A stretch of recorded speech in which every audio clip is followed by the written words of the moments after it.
What's up, everybody? Today, we're going to recap a little bit of what happened yesterday on Scorpion. And then we're also going to talk about that burning question that people want to know is what does it take to become and be successful as a professional bowler? Now, I know that's a pretty open-ended question. I mean, it takes an average of 200 and whatever else just to get your card and be considered a professional. But what does it take to actually be successful? I'm going to run you through what actually happens and the difference between success and failure here in a minute. Stay tuned.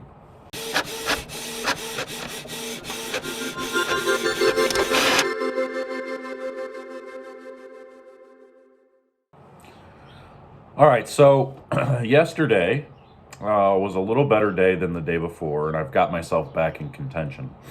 But the reason I want to talk about success versus failure is because I think there's a lot of misunderstanding of what actually goes on and what it takes out on tour. Because most people, they sit back behind their screen and they're looking at scores and they're like, oh, look, Kyle Troop is 400 over for the day for 10 games. Can't be that hard. And then you go down and, oh, look, JR's only 120 over for the day. Oh, JR must suck. Y'all...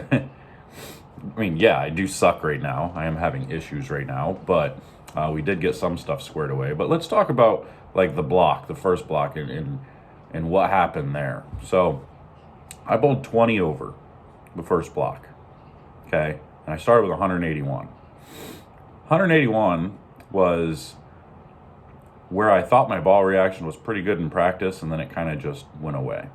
So it took me a couple of frames to throw a good shot. But I get up and throw one, miss right, leave the, and you guys can see the scores here on the screen, but I leave that 2-5, it's almost like a bucket, make that, get up the next shot, throw another one bad, through the face, leave a 3-pin. Now I'm okay right now, like that's okay. We're just started, we left some makeable spares, no big deal. But then you get up and you just finally make a good shot and you wrap 10. All right, no big deal, that's fine. Make the spare, you get up, and then you 4-pin. Now, I know people are going to say, but it's a 4-pin, that's not really in the pocket. Well, it kind of is, because in this situation, you're looking for the best ball reaction that's going to give you room for error. Well, I mean, guys aren't out here splitting boards. I could promise you that. Like, I crossed with Troop. He wasn't out there splitting boards for 400 over. Like, it just wasn't happening. Or 500 over, or whatever he was yesterday. He wasn't splitting boards. He had great ball reaction. He could get it in and it would float and sit there and strike. He could get it to the right and it would still hook from like 4-5. Where if my ball hit 4-5, woo, see ya. And yes, his rev rate's higher than mine, but if you really look at the numbers, it's not that much higher. I mean, he's rated around that 480, 490 range most times. I'm 450, 465, so it's not really, and when I want to catch it, I can really catch it. But anyway, that's either here nor there. It doesn't matter. But anyway, so, and then I get up, I leave that 4-pin. I get up the next frame and make a small move off the 4-pin. Thought I threw it good, and I leave that 410. Okay, this is the difference between, being on pace to shooting 220 or 230 versus being on pace to shoot 170, 180. Because now your 10-pin, 4-pin split very easily could have been strike, strike, strike. So now you're on 2 pace right away. The next frame right after that, I stone 9.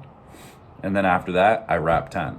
And it's just, you start to look at things and you're wondering and you're thinking and you're trying to make moves and changes, because it's not just about getting your ball to the pocket. It's about getting your ball to do the right thing. So when you look at some of these guys who are struggling this week, which I'm one of them. I'm not struggling as bad as what, some guys are struggling. You look at their scores and you think, did they just forget how to bowl? Well, no, because it's not about that. At this level, most everybody out here is making good shots. Most everybody out here knows where the ball's going. They know how to create ball reaction. They know what they're looking for. The difference is whether you have the ability to match up in that building at that moment. That's the difference between success and failure. Because all it takes is just having the wrong ball in your hand, and you can have a even block or even a -50 block. So we go back and we look at some scores here. Some people who they have some success all over the place. We'll just scroll right to the bottom. Right to the bottom, we got Tom Doherty in 92nd out of 96 people in the World Championships. Did he forget how to bowl? He's 46 under through 20 games now. He just forgot how to bowl? No, it's because his ball roll and everything he's trying to do is not matching up. Karsten Hansen, he's got a PBA title. He won, last year or the year before? It was the year before. He's only 32 over. AJ Chapman, 42 over. Tom Hess, Pascal Winterheimer. Jake Peters made the U.S. Open show on the hardest patterns there was. He's 10 spots off the bottom. So do these people just forget how to bowl? No, it's because we're talking about the best bowlers in the world here, and it's more about just making shots. People can sit back behind the screen and say, oh, he must not be bowling good, he's just making bad shots. No, I guarantee they're not making bad shots, or not very many bad shots. It's just not having the right ball for the right situation in your hand. Because having that right ball can mean 250 versus 2-0 or 190 very, very easily. Like, take my next game, for example. So the next game I switch to a dart code and I move my feet like 10 left, and I start to jam it in the middle. And I start out front 5 and I throw it out the window. But with that shot out the window, I leave the 1, 2, 4, 10 and make it. With that shot, I saw a little bit of wiggle, and I'm like, it was bad, but it wasn't washout bad. It shouldn't have missed the head pin. So I made a little bit more of a move to the left, and for the next 3 strikes, I caught breaks. I went swish strike, swish strike, swish strike, 3 in a row. That, when things are going your way and you got the right ball in your hand, that's what happens. And you look, and I shoot 250. That's the difference. I have a few strikes that go my way. Now, granted, my first 5 were like really good strikes. And then that 7th, 8th, and 9th, once I started seeing the change, that's when ball reaction started to go away.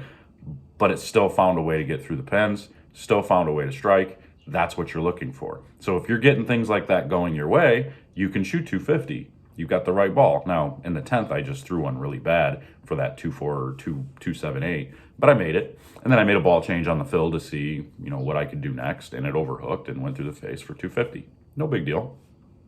But I'm back on pace. I'm back in pretty good shape now. I'm 30 over instead of being 20 under or 50, possibly 50 under, because I made a decent ball change. So then you get up, I start with the same ball, the dart code game 3, and the same thing happens. It just wiggles and just goes whoosh, straight down lane, never sees it, kind of does one of these flutters and then never hooks, and I wash out. But I make it again. And then I get up, I make a ball change. This is where I go to the Zen. I switch to the Zen. I put a little surface on the Zen before we started, because I didn't want it to be shiny and go 60 feet and then boomerang down lane. And I leave a Swisher 7 pin after I struck. And then I just completely brain farted, lost focus. And I missed the 7 pin. I probably would have hit the 5 pin in the face. Like, it was just so bad. I wasn't paying any attention. I just whiffed it. But I regained my composure a little bit. Threw a 3-bagger coming up. And then I threw one I thought was really good. And again, this is the difference between a 5-6-bagger and now a 9 spare in between a 3-bagger and a double, which could change the game completely. And I leave a 4-pin. Again, people are going to look at that and be like, well, it's a 4-pin. Was it really a good shot? Yes, because you should have that tiny bit of miss room to the left and that tiny bit of miss room to the right, at least to, carry. If those shots are carrying, your scores are going to obviously be better. Then I get up in the 10th frame after doubling after that 4-pin, and I make another move because I'm starting to see the ball start to hook a little bit more. I make another move, and my ball, I don't know if it was a bad rack or what, but it just hooked, it stopped, and it almost looked like my ball went around the 10-pin. It deflected so bad, and I leave an 8-10. Pocket 8-10, pretty good shot. I was not happy one bit.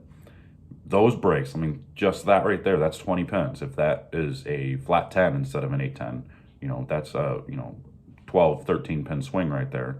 If that 7th frame strikes in the 4 there, that's a 30 pin swing, 25 pin swing ish. So you're talking 40 pins right there in 2 frames because of what I would consider one's a bad break with that 8-10, and the other is just, had the chance to strike. If it goes, it goes. If it doesn't, it sucks. You're not going to say it should have struck. You just say, it could. So that's the difference between shooting 230 or 240 versus now I'm looking at, I got 203 out the door. Like, that sucks. That's a big change. That's a big change to your score. And I only missed this cut by 60 pins, like the total of the cut. And this is just the first block. So then we get into the next game, and I get out of that Zen after that. I'm like, well, I'm not going to plaque 8-10 again. I'm getting the heck out of it. So I think I went to the dark code. I went back to the dark code the rest of the day. And I went double, bad shot, left a 310 and missed it. That's one of the only ones that I missed. I didn't miss a 310 very often. And then I doubled right after it. So mentally, I'm in pretty good shape mentally because I'm able to bounce back after these bad shots, which is good. Double, and then this is where it's frustrating. This is another game. I bowled 214, but I go double, wrap 10, double, wrap 10, strike, wrap 10. Like, so let's just assume all those wrap 10 strike. I'm looking at 260 versus 210. Now, again, you can't expect every shot to strike. I get it. It's not going to happen. But even if 2 of the 3 fall, now we're looking at 240 instead of 210. Again, it's another 30 to 40 pin swing that, for the guys that are leading, these swings are going their way versus not going their way. It has nothing to do with, oh, you could have just thrown the ball better. You could say that about almost every single shot you throw. So that's not what it's about. It's about getting the right ball and the right ball roll to match up for what the lanes want to see to strike more. So then now I'm behind the 8 ball. So I'm 40 over going into the last game, and I'm looking at scores, and I'm like, I need to double that. I need to find a way to shoot 230, 240 here. I can't sit here and shoot 2-0, 210 each game. I got to find something. Tim Mack comes up to me at the, it was after like the second or third frame of this last game, and he tells me some things, and he's like, hey, I need you to stand taller. You got to get your flat spot to be a little bit longer. That'll give you a little bit more miss room. Just trust me on this. I'm like, okay. Nobody else was saying anything to me. He was at least willing to go out of his way to try to help me out, which he's always done. Like, I have a ton of respect for Tim Mack because, he's always been that guy. When I was bowling really well in 2014 and 15, he was always the guy that was behind me. I was never on their staff, but he was always the guy that was behind me trying to help me out and everything. And that was just some of the things he said. He's like, you're too good of a bowler. You're too smart. You know too much about this game. You help too many people to be struggling the way you're struggling, to see this. So we got to get this together and, work on it. And I guarantee everything will get better. So I'm like, okay, I trust you. So for the rest of the game, I threw some bad shots this last game, but, I sacrificed a game to work on something to make sure I was good for the next block. So I bowl 172, trying to stay taller with my waist to try to project it out just a little bit more instead of getting it going down into the lane so early, which was causing, my shots to be, when they missed left, they didn't hold there. And when my shots, when I got to the right, they didn't hook. They, still saw it too early, and they just kind of burned up and stopped and wouldn't get through the pins. So we had 172 to finish 20 over for the block, and that's frustrating, but at the same time it gives me a different mindset going into the next 5 games to where I could put something together and maybe feel a little bit better. So the next 5 games, that night I come back and I'm working on that, and I'm practicing and I'm staying taller, and everything is okay. I feel a little awkward, but I figure, I'm gonna stick with it and see what happens. And I start out with a half 10, using the Nova to start. Tried something a little different, went pin down Nova to start. Half 10, I find a way to strike the next ball. And again, this is another one of those situations where it's like, this is where things turn for you. I 4-9 in the third frame, and I make it, but then I make a move off of that 4-9, and the ball overhooks. And so now I'm like, well, what's the move now? So now that's frustrating because you make a move off of 4-9 after you win 10-pin strike, and you leave that 3-6. So I make another move, and then it still overhooks. Now we're 4 frames in. I haven't thrown a bad shot yet, but I'm, got 3 spares in an open because I split. I left that weird, 3-4-10, which is my ball boomerang down lane. So then I move a whole zone left and find a double, and there's that 4-pin again. That 4-pin standing there looking at me laughing like, haha, just a little bit, 3 inches or an inch sooner or an inch later, and I strike.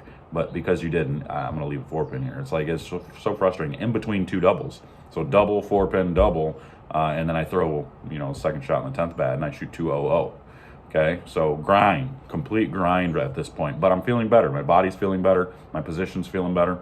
Game 2, I start out with that Nova again. I go strike, bad shot, 3-10, make it, strike, wrap 10, and then bad shot, 2-pin, make a move off of it, 5-3 through the face. I Greek church. But then mentality, I'm back. I'm feeling pretty good mentally. I'm able to bounce back and throw a 3-bagger, and then I throw one bad in the 10th for 8 spare strike. I shoot 2-0-0 again. But again, my body's starting to feel better. My body's starting to get into better position. I'm starting to see that my ball reaction's getting a little better, so we're in good shape. So now I make the change, and I go to a Wolverine. I put a little surface on the Wolverine at first too, so that way I could slow it down just a pinch. I started double, bad shot, 2-4-5, make it, double again, stone 9, and then I 2-pin off of the stone 9. I make a small move, and I kind of get one a little bit right and 2-pin.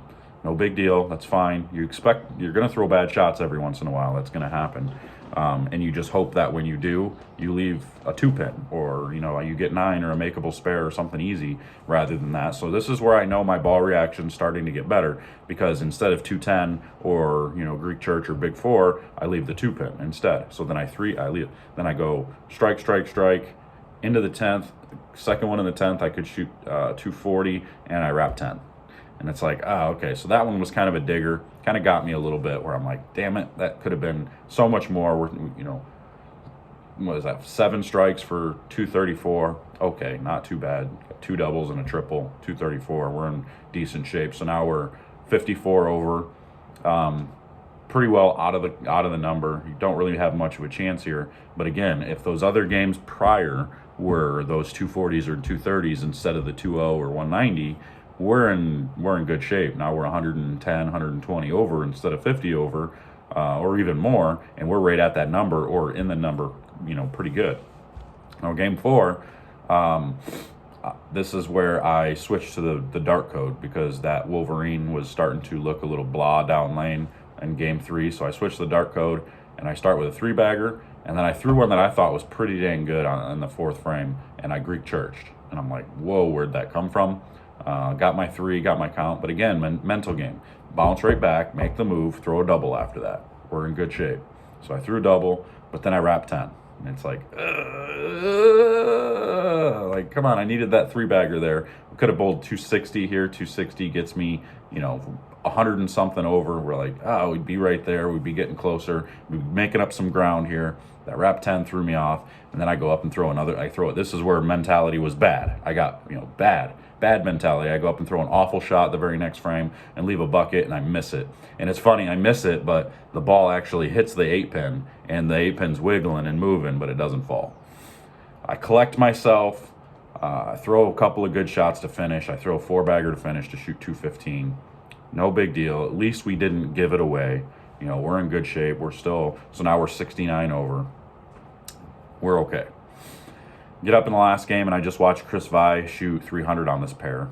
And I bowled on this pair before. I knew lane 49 hooked a bunch more than lane 50. So I was going to make a move on that lane and do what I had to do. But I got up, and I watched.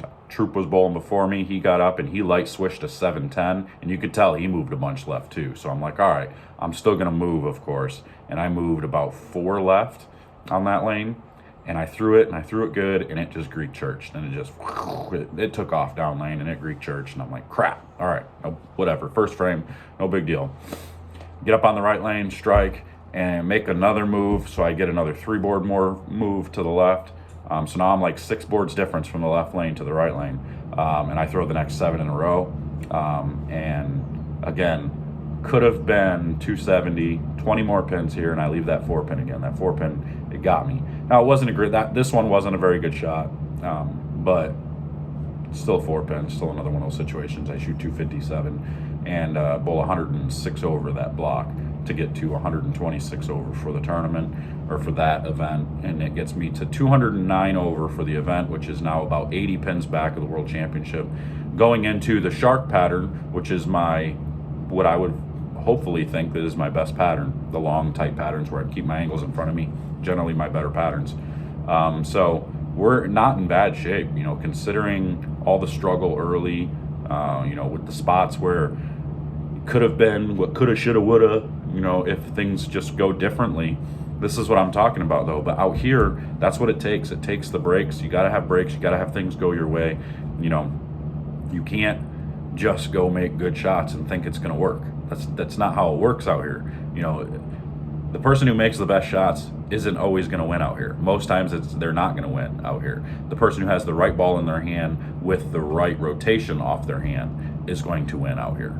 So it's just all about, it's not all about, but it's mostly about matching up and doing the right things. Don't think that just because people are bowling bad that they're, that they're scoring bad, that they're actually bowling bad. It's not always the case out here. It's just decisions. It's the wrong decisions at the wrong time. And it's those 2-0s, or 2-teen that could have very easily been 250 with, a couple of wrap 10s in between doubles that strike instead of wrap 10. So, and I know everybody could say, well, there's always a reason for leaving a spare, something, this and that. But that's the whole point. We know there's a reason. We understand that there's a reason behind spares being left, that it's, either bad rack or the angle was wrong or, whatever it may be. We understand that. So that's why it's even that much more important. If you've got the right ball in your hand, that ball is creating the proper angle through the pins all the time. And it's giving you that better carry all the time. It's finding that ball. That's the hard part. So it's guys like Doherty and, Chapman and these guys down at the bottom right now. Did they just forget how to get their ball to do what they wanted to do? No, it's because it's difficult to get the ball to do what the lanes want you to do and from building to building. Some people just don't match up in certain buildings. That's just how it goes, and it sucks. And you try to adapt and you try to get better, and sometimes it doesn't work that way, so pay attention to that. So the next time you're watching and you're looking at these scores and you're saying, holy cow, look at this guy. He's missed 3 cuts in a row. He must suck. He doesn't belong out there. You have no idea. You have no idea what it actually takes to be successful out here. Because that guy that's at the bottom of the list that is looking like he's getting ran over would run over 95% of the world on any pattern on any given day. You have no idea how good these guys actually are. And you see them shooting 190 or averaging 190, and you're like, oh my gosh, my buddy averages 230 in league, or I average 220, I could go bowl in the PBA. You have no clue. Most people who are going to come out from, your 220 average bowler is going to come out here, they're going to average 160 every single time. You put cheat out, you put the easiest pattern out, they're going to probably average 140 because they're going to do all the wrong things and they're not going to have a clue. There may be a couple of people who are decent league bowlers that might come out and average 200, still going to be about 30 pins a game short. I mean, it's just, it takes so much more than just making good shots and making good decisions. Like, there's so much more that goes into it, because everybody out here throws it good. So for anybody to look at somebody and how they throw it physically and say, oh, it's a physical thing, not necessarily. A lot of the time, like for me, yeah, it was partially a physical thing, a little bit, but it's a lot of ball reaction thing. But the physical thing can kind of go into the ball reaction. That small physical change helped my ball reaction. Did it give me the nut? Did it give me what I absolutely needed? No, there's probably some other bowling balls that would have been better, or better layouts or something that would have given me 100 extra pins.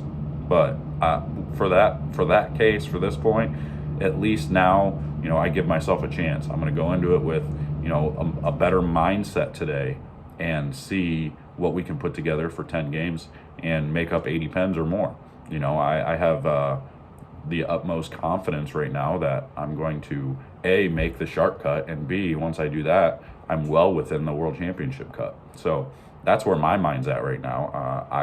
I'm pretty confident heading into this pattern, so I don't see it being a problem. But now you guys know that it's not just, oh, this guy doesn't belong out there, or oh, this guy has no clue, or oh man, he's just bowling awful. It's not how it works, folks. It's not how it works. This should hopefully explain some things for some people, so then when somebody gets out there and they make a comment like, oh, he's donating, or oh, you're just a donator, you have no idea. People have made money many times. That's why you'll see guys they'll have a full year, like Andrew Anderson had a player of the year, making every cut, making most shows, and then the next year is like he couldn't make a cut at all. Did he just forget how to bowl? No, it's because things changed. He got an injury of some sort with his finger. You know, things happen. He didn't forget how to bowl. He just couldn't get his ball to do what he wanted it to do at the right times. That's how it goes. So take it for what it is. Hopefully y'all learned something from this today. I'm going to get ready to go. I got a few minutes until I have to go and put up a big number here for these last 10 games. So I'm out of here, and we'll see you guys next time. I'll give you an update when we're done.